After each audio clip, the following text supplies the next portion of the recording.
Olá, boa tarde, querida amiga, querido amigo.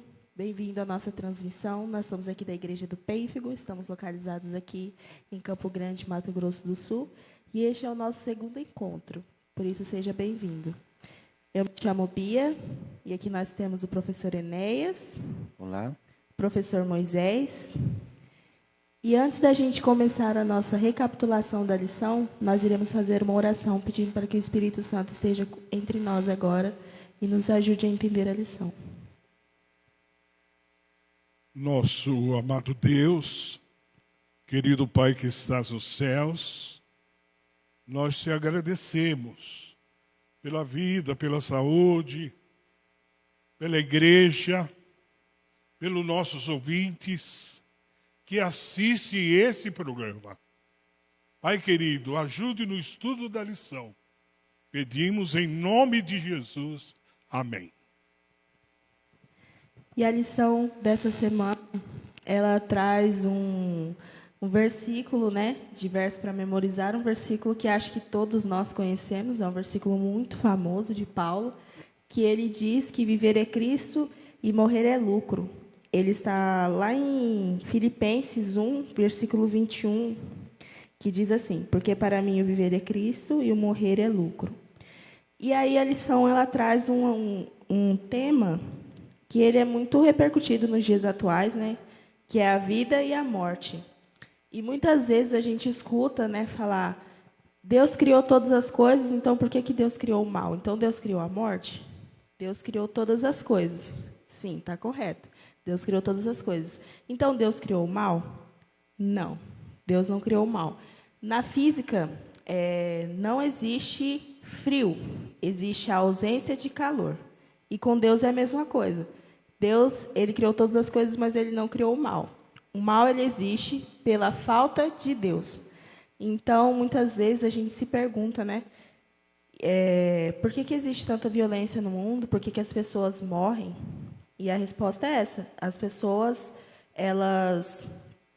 acontece tudo isso pela falta de Deus na nossa vida, Uma coisa que a gente pode observar, que no caso de Paulo aqui, dá a impressão de que ele morrendo, ele vai para o céu, ele vai ficar numa boa.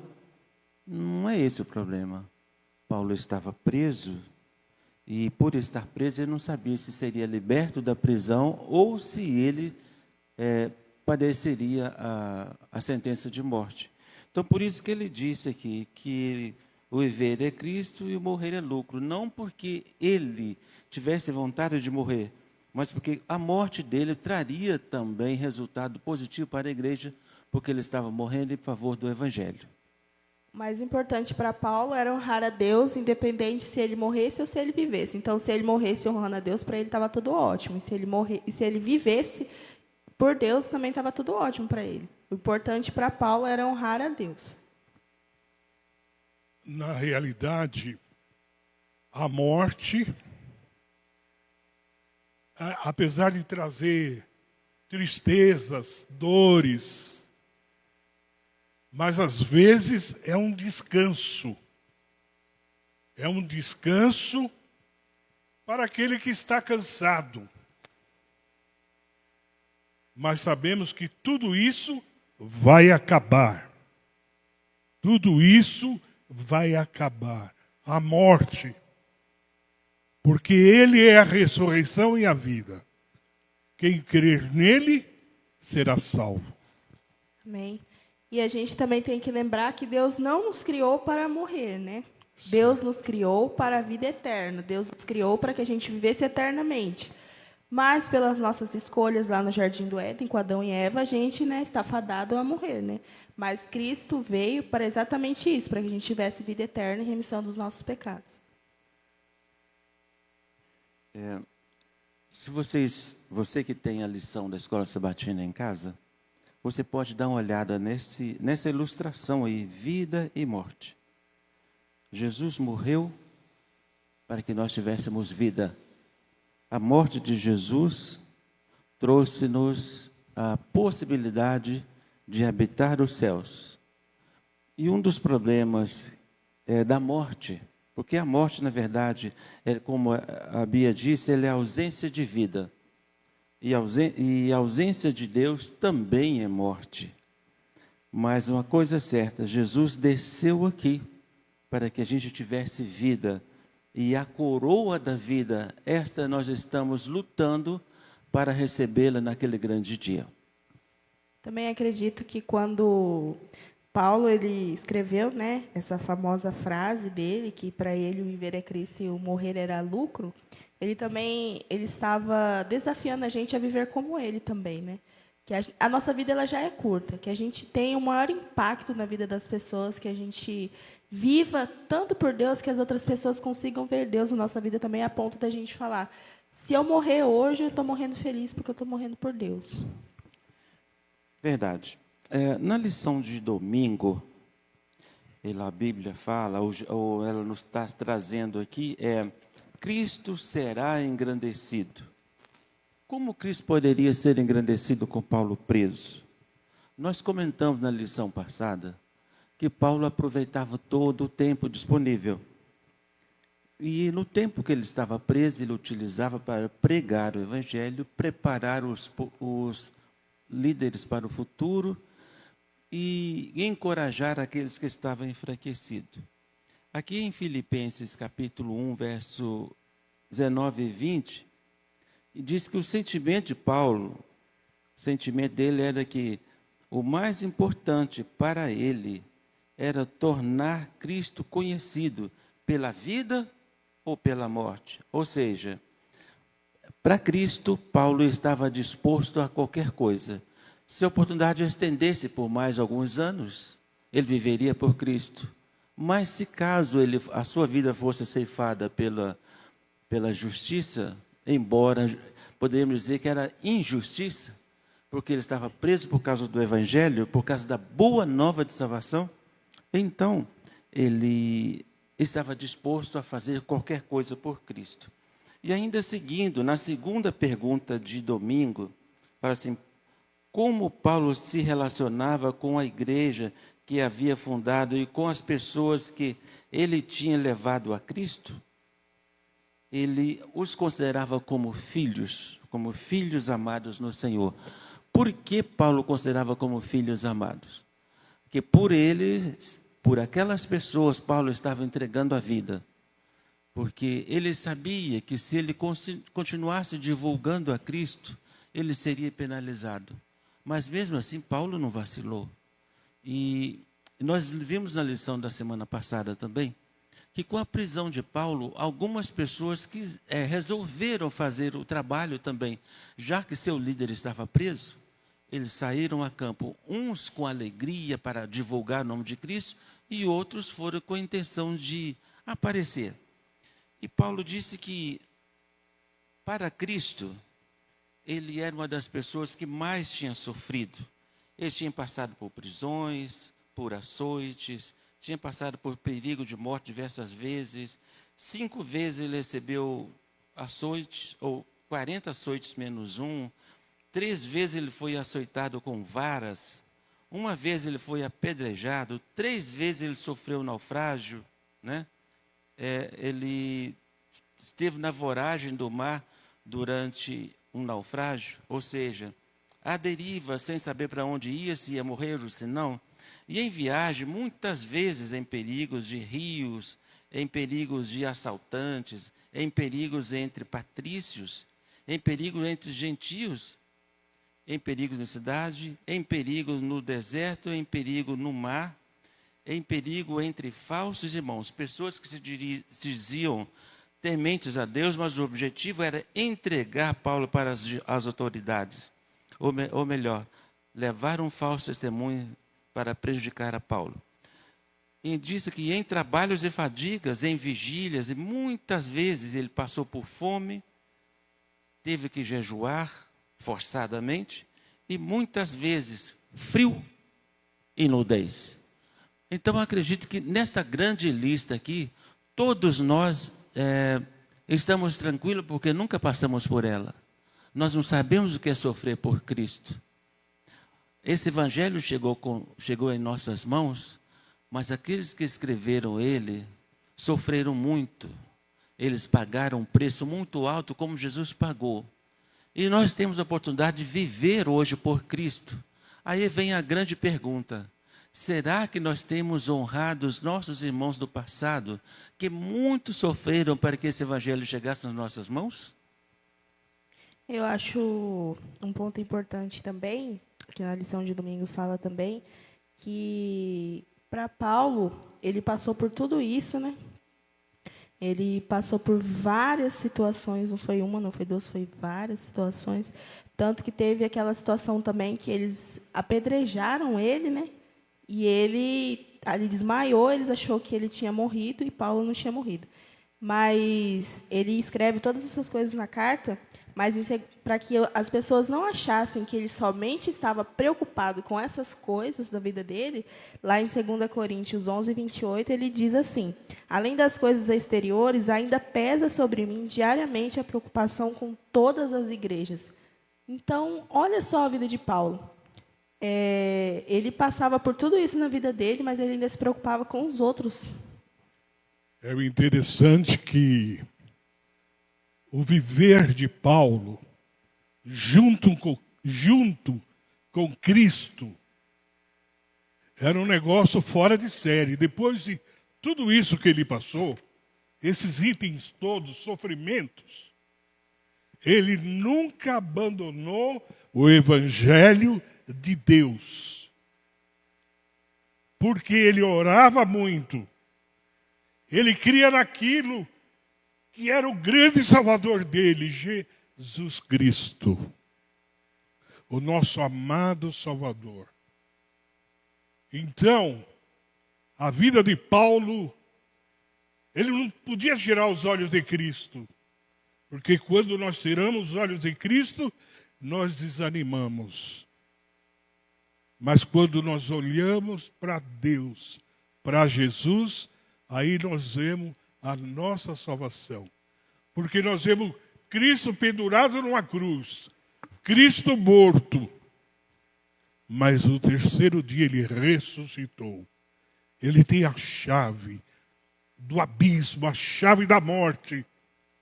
E para isso ele fala: consolai-vos uns aos outros, como Paulo fazia. Mesmo nessa situação, ele não deixava de consolar as igrejas, os irmãos, todos em Cristo, porque ele estava em busca do Salvador e da salvação. Uma outra coisa que a gente observa é o seguinte: Paulo estava disposto a se gastar por Cristo. E esse se gastar, a preocupação do Paulo era: Cristo está sendo divulgado? O trabalho que ele fez para salvar a humanidade está sendo divulgado? Ele se deixava gastar por esse motivo. Porque para ele, a palavra de Deus era mais importante do que sua própria vida. E aí vem uma pergunta para nós hoje: nós temos nos deixado gastar por Cristo? Será que nós deixamos que o nosso cansaço do dia a dia nos impede de ir à igreja? Será que deixamos o nosso cansaço nos forçar a baixar a guarda? Paulo estava disposto, em todas as circunstâncias, correr para que o evangelho fosse divulgado. E a gente vê que hoje nós ficamos sossegados com as coisas, com os problemas da vida, e é por isso que Jesus não veio ainda. Porque no período de Paulo, ele disse que o evangelho tinha sido divulgado a todas as criaturas debaixo da terra. Passou-se muito tempo, a igreja foi perseguida e tal, e nós estamos vivendo essa bênção da facilidade hoje. Eu não posso dizer se a facilidade é bênção ou maldição, porque se ela fosse grande bênção mesmo, Jesus já teria voltado, porque a gente teria pregado para todo mundo. Acho que a gente só desenvolve o evangelho quando a gente está perseguido. Aí uma coisa para nós pensarmos: o nosso coração realmente é de Deus ou não? Na lição de segunda-feira, fala que morrer é lucro. Por que Paulo falou que morrer é lucro? Será que Paulo era um masoquista? Ele estava querendo aumentar o seu sofrimento, ele queria morrer. Não, não é isto.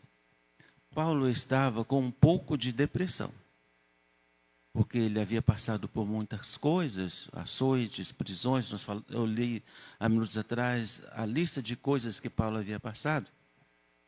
E por causa daquela lista de coisas, Paulo ele pensava o seguinte: eu vivendo, eu vou testemunhar, mas se eu morrer, as pessoas também vão testemunhar, porque elas vão criar coragem, porque eu dei a minha vida pelo Evangelho. E nós vimos na lição de domingo também, minutos atrás, que Paulo ele comentou que ele tinha grandes preocupações com os seus auxiliares e com as pessoas pelas quais ele tinha pregado o Evangelho. Ele as tratava como filhos amados.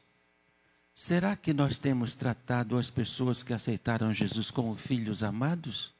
Será que nós temos depositado, ou melhor, derramado nossos corações diante de Deus e considerando as pessoas como filhos amados? Na pergunta número 3 diz: qual é a base da guerra que enfrentamos e quais são as nossas armas? As nossas armas, nossa guerra é espiritual. E nós lutamos contra a nossa própria natureza e contra as hostes do mal. Por quê? Porque a nossa tendência é para o mal constantemente. O nosso coração ele é mau por natureza. Aí depende de nós pedirmos a Deus para que Ele habite em nossos corações e Ele mude as nossas palavras. Davi ele disse o seguinte: cria em mim, Deus, um coração puro e renova em mim um espírito inabalável. Talvez seja isso que a gente está precisando fazer todos os dias. Eu estava lembrando aqui, enquanto você estava falando, que a nossa luta é contra a nossa carne mesmo, né?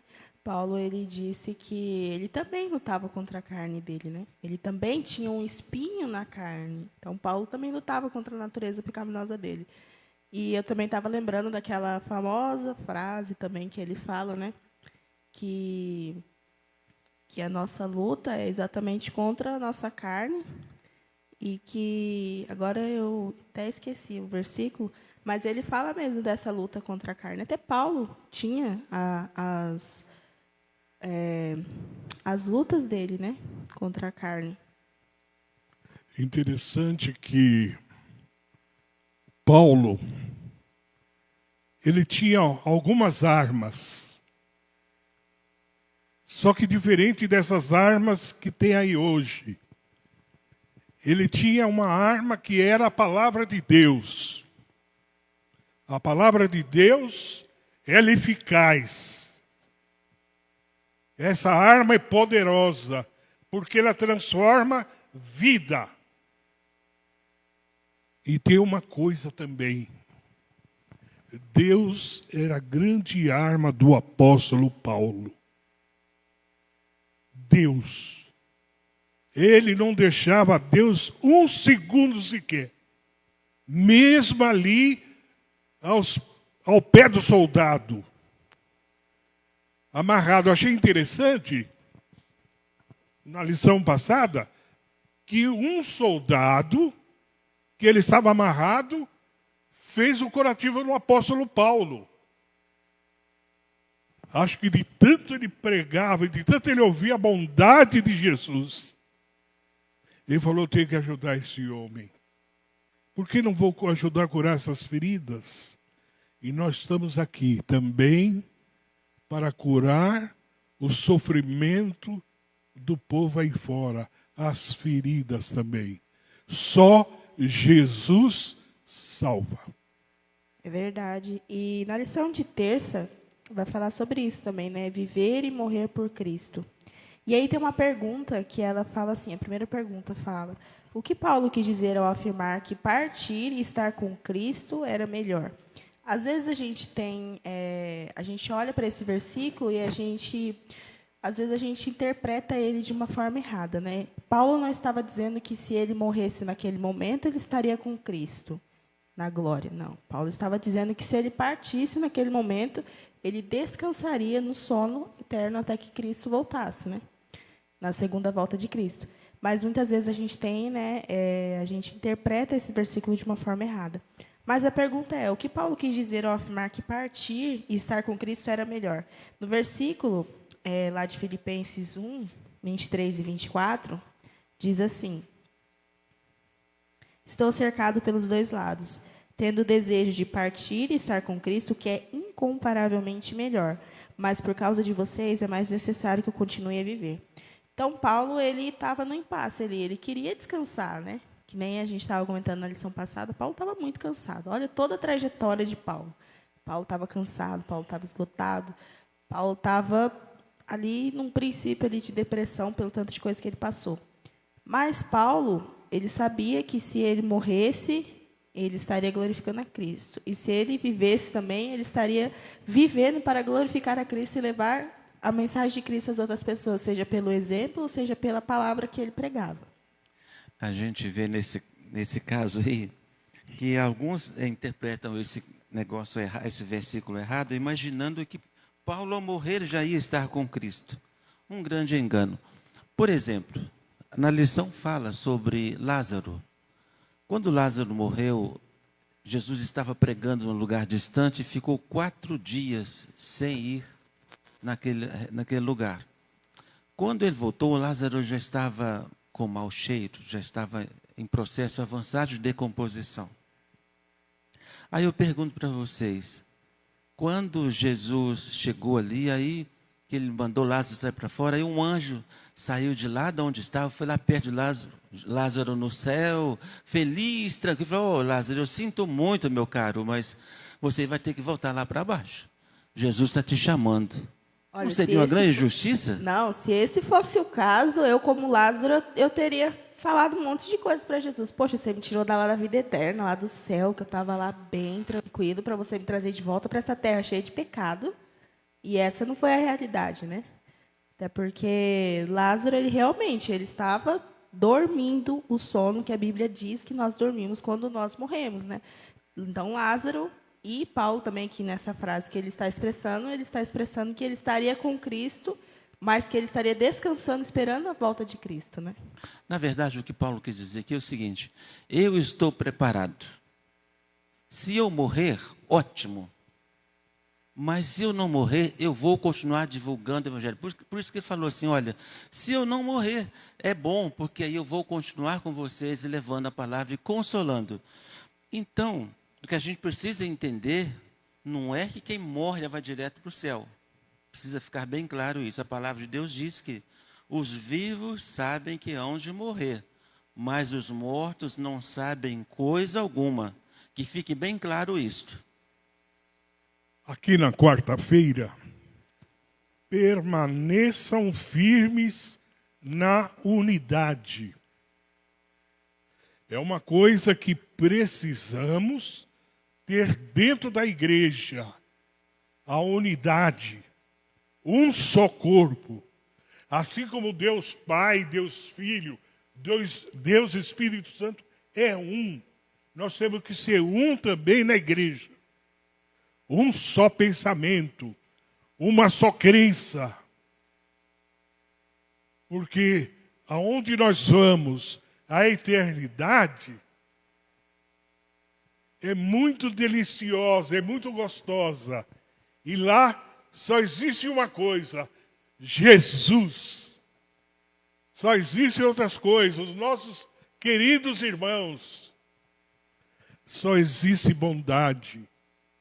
Só existe perseverança. Só existe tudo do melhor para nós. É o que Deus está preparando para cada um daqueles que vivem essa unidade. Irmão, algo que eu acho interessante aqui.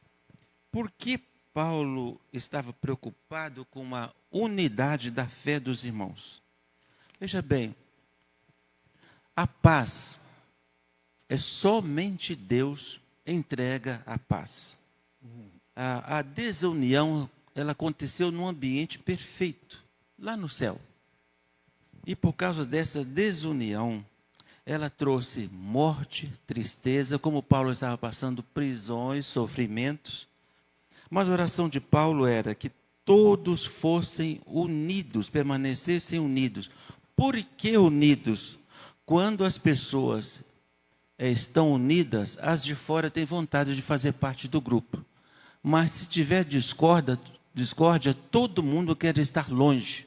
Então, a importância da unidade é que ela traz felicidade. Numa casa em que o marido e a mulher vivem em pé de guerra, os filhos são felizes? Ninguém é feliz. Ninguém. Numa igreja que está à disputa, a tendência é diminuir e até acabar. Tanto que tem até um provérbios, né, que Salomão fala, é melhor viver numa casa com um bocado de pão seco do que numa casa cheia de brigas, né? E por isso que a palavra diz, santifica-o na verdade. A tua palavra é a verdade. Nós devemos seguir a verdade, a palavra de Deus, porque ela edifica, ela nos prepara e nos eleva para juntinho de Deus. Eu acho legal também dessa lição de quarta, né, permanecer firmes na unidade, que aqui enfatiza também na lição de quarta, que a última oração de Jesus também bateu nessa tecla da unidade, né? Tanto que Jesus, lá em João 17:24, foi a última oração dele, ele diz, Pai, a minha vontade é que onde eu estou, também estejam comigo os que me deste, para que vejam a minha glória que me conferiste. Então, Jesus orou até por nós hoje. Ele orou por todos nós, pelos que ainda viriam, pelos que ele já tinha, né? Ele orou por todos. Então, ele bateu firme nessa tecla de permanecer firmes uns com os outros, do amor fraternal também. O que precisamos observar é o seguinte também. E em resumo de tudo isso que foi dito até agora, praticar a justiça, amar a misericórdia e andar humildemente com seu Deus é o que Deus nos recomenda. Porque onde a humildade, existe a ausência de orgulho. Onde está a misericórdia, ela combate contra o sofrimento, a tristeza e a angústia. Porque a misericórdia te faz você tomar o lugar de outro, faz você se sentir no lugar dele e querer ajudar. E andar humildemente diante de Deus, a ausência de orgulho, de presunção, colocando as pessoas no mesmo nível que a gente está e se aproximando de Deus. Esse é o propósito de Deus, que seus filhos sejam humildes. Quando surgiu o orgulho, a presunção, foi lá no céu quando Satanás resolveu querer tomar o lugar de Deus. E isso trouxe, vocês sabem, o que nós estamos passando nesse mundo. Por isso que o objetivo de Deus e a morte de Cristo foi para nos trazer paz, nos trazer humildade. Por causa do seu exemplo, a Bíblia diz que ele se humilhou até a terra. A Bíblia diz que Jesus desceu abaixo do homem. Ele sofreu todas as angústias que nós temos que passar por ela, todas as tristezas, para que nós fôssemos salvos. Se a gente olhar para Jesus diariamente, nós teremos despido do orgulho, da vaidade e da presunção. Realmente, Deus, Jesus, ele veio para salvar. E aqui na terra, cuspiram no seu rosto, bateram na sua face. E alguns até diziam, se você é Jesus, desça daí. Você tem poder para isso. Mas ele não abriu a boca. Como ovelha, ele foi levado ao matadouro, mas não questionou nada. Não quis nem mostrar que ele era Deus. Queridos, nós estamos aqui na quinta-feira falando da corrida, de uma corrida. Mas todos têm o direito de ganhar o prêmio é só não desanimar, é só não parar, é só caminhar. A salvação é certa. Mediante tudo isso que nós estamos falando aqui, Deus vai dar para cada um de nós e de vocês a coroa da vida eterna. Coroa essa, coroa para sempre. E que nós cantaremos o cântico de Moisés, o cântico do Cordeiro, relembrando que ele é capaz de transformar um ser inútil numa vida boa. É Jesus. E quem combater esse combate vai ganhar de Cristo essa coroa eterna.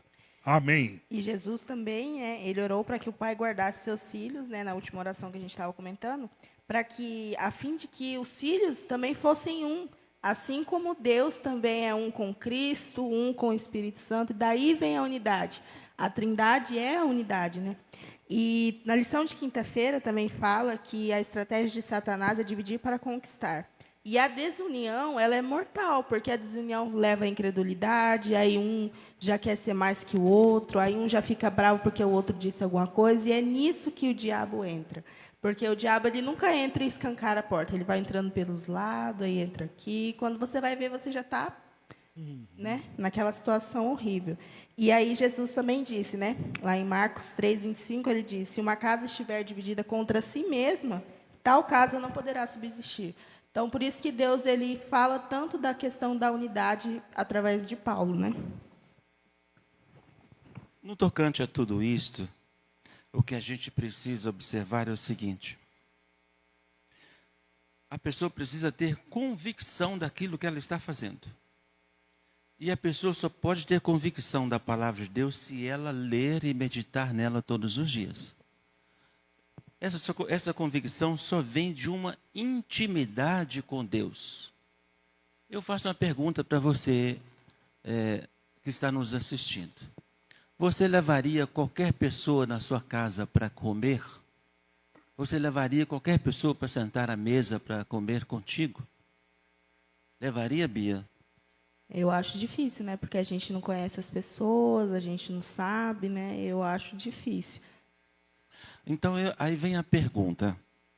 Se a gente não leva um conhecido para sentar à mesa para comer com a gente, para ficar lá 1 hora, 2 horas, 3 horas e ir para a casa dele, você acha que é possível que Jesus te leve para o céu para ficar eternamente com ele se você não tiver intimidade com ele?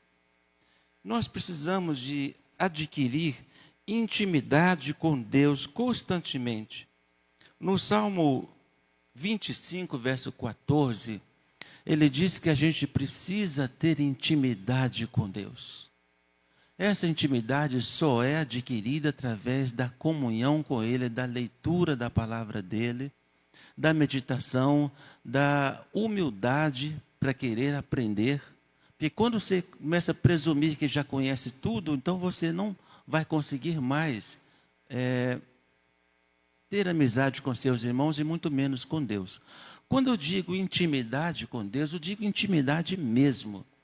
Você conversar com Ele todos os dias, como Paulo fazia, orar por quem precisava, orar pelos irmãos, orar pelas autoridades, orar por aqueles que estavam castigando ele na prisão. Só pode fazer isso quem tem intimidade com Deus. E essa intimidade, meu irmão, ela só é possível se você passa tempo com uma pessoa. E passar tempo com Deus é voltar ao Salmo 1, é meditar na palavra dele dia e noite, é ler a sua palavra, é falar de Jesus. Quando uma pessoa está muito feliz, o que ela faz? Ela fala bem da sua felicidade. Ah, eu estou bem, está sorridente, e ela quer contar para os outros que está bem. Se você está bem com Jesus, está salvo em Jesus, por que então você não fala disso para as pessoas? É verdade. Aqui na pergunta 8, fala da cruz. Que todos devem tomar a sua cruz e seguir a Jesus. Tome a cruz. A cruz a gente sabe que não é gostosa, é sofrimento. A cruz de Paulo devia ser muito pesada, mas não era igual de Jesus. Mas ele tomou a cruz e seguiu a Cristo, até combater o combate da fé. E ele deixou exemplo para a igreja, para todos vocês ouvintes. Tome a sua cruz, o teu sofrimento, e siga Jesus. A gente também pode ver que Cristo, quando ele esteve aqui na Terra, ele disse, né, que aqui a gente teria aflições, né, mas para a gente ter bom ânimo, porque ele tinha vencido o mundo. Na lição de quinta-feira, aqui no final, diz assim que a vida aqui nessa Terra ela é difícil mesmo. A gente vai ter tribulações, a gente vai ter sofrimentos. Olha para Jó, por exemplo, a vida de Jó. Jó, ele era um homem íntegro, reto, e o próprio Deus disse que ele era um homem íntegro. Imagina, o próprio Deus dizer isso. E ainda assim, Jó passou por tanta dificuldade. Poxa vida, Jó perdeu todos os filhos em um único dia. Perdeu tudo que ele tinha. E ainda ficou doente, que a Bíblia diz que ele ficava se coçando com um caco de vidro. Então, se Jó passou por tudo isso, e aí aqui na lição também diz assim, né, que a gente viver nessa terra, às vezes a gente tem a sensação que a gente está à beira de um precipício, né? Mas, ainda assim, é melhor sofrer por causa de Cristo do que por qualquer outra coisa. O que a gente tem que observar é o seguinte. De onde Satanás veio? Veio de onde, Bia? O céu? Ele gerou uma rebelião lá no céu. Então, você que está servindo a Deus, que está procurando servir a Deus, você pode saber de uma coisa, ele não vai deixar barato. Sabe por que ele não vai deixar barato? Porque você, ao servir a Deus, você está sendo um candidato a ir para o céu. E se você está sendo um candidato para ir para o céu, ele foi expulso lá, ele sabe como lá é bom e agradável. Ele não quer que ninguém vá para lá. Sabe, ele não quer deixar que ninguém vá para lá. Por esse motivo, todas as pessoas que decidirem servir a Deus, elas terão oposição, tanto dos de dentro como de fora. Às vezes até os de dentro fazem oposição à pessoa. O diabo vai gerar problemas de todos os lados para te tirar do caminho, porque você vai assumir o lugar dele. Já parou para pensar nisto? Então ele vai fazer você passar por tudo. Vai te levar à prisão, a sofrimento, a dores, à morte. Vai fazer pessoas queridas virar a cara para você. Pessoas que você confiava muito te maltratar. Por quê? Porque o diabo sabe que o lugar que ele perdeu, ele nunca mais vai poder entrar lá. E ele não quer que nenhum de nós vamos para lá. Por isso que Paulo disse, eu combato o bom combate. Ou combati o bom combate, acabei a carreira e guardei a fé. Já agora a coroa da justiça está me reservada, que o Senhor, o justo juiz, me dará naquele dia. Quando a Bia falou sobre Jó, ele sofreu tudo isso, está aqui escrito. Mas Deus é tão bom que deu tudo em dobro para Jó. E para nós, mesmo no sofrimento, nós vamos ganhar muitas coisas, irmãos. Nós vamos ganhar coisas que não dá nem para imaginar. O que os olhos não viram, o coração jamais sentiu as coisas que Deus tem preparado, né? O que Deus tem preparado para cada um de nós. A certeza da vida eterna. Que gostoso é viver o céu. Já começando a viver aqui na terra. Aqui no finalzinho eu marquei assim. Aqui teremos aflições. Mas uma coisa eu te digo. Tenha bom ânimo. Eu venci o mundo. Amém. E vocês vencerão também. Em nome de Jesus. Estava aqui vendo na lição de sexta, aqui para a gente estar finalizando também. Eu estava pensando, o que falta para nós hoje, para a gente estar perseverante em Cristo, o que nos dá ânimo hoje e, na verdade, quem nos dá ânimo hoje é a pergunta, né? E quem nos ajuda a permanecer em unidade com Cristo, que a gente está precisando, que está faltando em nós. Só tem uma coisa: comunhão com Deus. Como é possível ter comunhão com Deus? Estudando a sua palavra, meditando e divulgando o nome de Cristo. Para que divulgar Cristo se eu já estou bem, estou salvo? A gente não pode ser egoísta para que outros tenham a mesma oportunidade de fugir do pecado e da destruição eterna. E também ele falou: eu sei em quem tenho crido. Nós sabemos também em quem nós temos crido, em Jesus. Nós cremos em Jesus, o autor e consumador da nossa fé. Ele, Jesus, quer te salvar e salvar a cada um da igreja. Cada nome aqui presente, cada nome aí presente, ele quer buscar, quer te dar a salvação, porque tudo ele fez para nos salvar. E resta apenas pouco tempo para a volta de Jesus.